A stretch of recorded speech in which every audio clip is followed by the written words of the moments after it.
Mais écoutez, j'ai la tête d'un moule. Vous trouvez? Je vous donne le sentiment d'être fait dans un moule?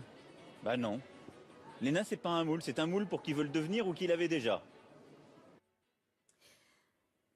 Au nord, c'est la gauche. Discours fleuve de Jean-Luc Mélenchon devant des centaines de personnes à Tourcoing en cette fin de journée. Le candidat de la France insoumise harangue ses sympathisants, tandis qu'à Liévin, en milieu de journée, c'est Manuel Valls qui rassemblait du monde. Salle François Mitterrand, l'ex-premier ministre, réaffirme son appartenance à la gauche et met en garde contre le programme de François Fillon qui veut, selon lui, casser le modèle social français. Quelques centaines de personnes se sont rassemblées aujourd'hui devant. Au nord, ce dimanche, c'est la gauche. Jean-Luc Mélenchon, candidat du Front de gauche ou plutôt de la France insoumise. Son slogan est à Tourcoing ce soir, devant l'affluence. Il a d'ailleurs modifié son programme avec une prise de parole d'abord en plein air, devant plusieurs centaines de personnes, avant d'entrer dans la salle de meeting où il était attendu par au moins 800 sympathisants. Damien Deparnay est sur place. Bonsoir Damien. C'est un Jean-Luc Mélenchon très ironique et très offensif qui s'est exprimé ce soir.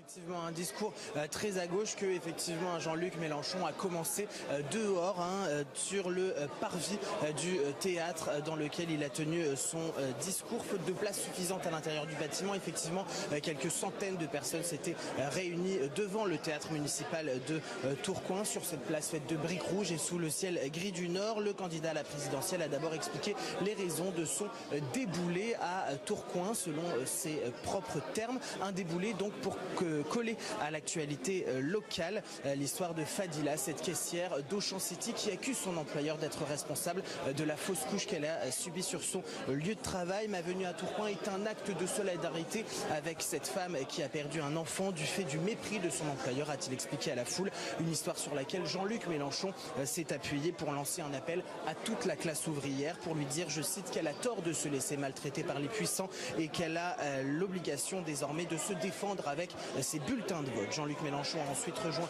le millier de personnes qui l'attendaient à l'intérieur du théâtre municipal de Tourcoing pour continuer son allocution. Un discours dans lequel il a multiplié les attaques contre François Fillon d'abord, qui menace selon lui les 35 heures et la durée légale du travail, contre le gouvernement, également contre Manuel Valls, contre Emmanuel Macron, responsable selon lui de la loi travail qu'il promet d'abroger s'il accède au pouvoir en mai 2017. Merci Damien Deparnay en direct de Tourcoing. Manuel Valls, lui, était à Liévin, salle François Mitterrand, ce 8 janvier marquant le 21e anniversaire de la mort du président socialiste. L'ex-premier ministre en campagne pour la désignation par la primaire de gauche est revenu sur le contexte de guerre contre le terrorisme que connaît la France. Écoutez-le.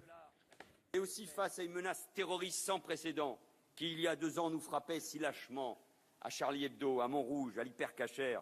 Face aussi à une société où il y a de la violence, de la délinquance, face à la montée de l'antisémitisme, du racisme, des actes anti-musulmans, anti-chrétiens, de l'intolérance.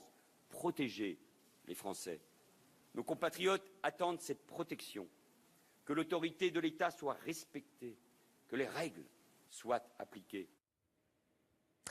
Quelques centaines de personnes se sont rassemblées aujourd'hui devant l'enseigne de l'Hypercacher.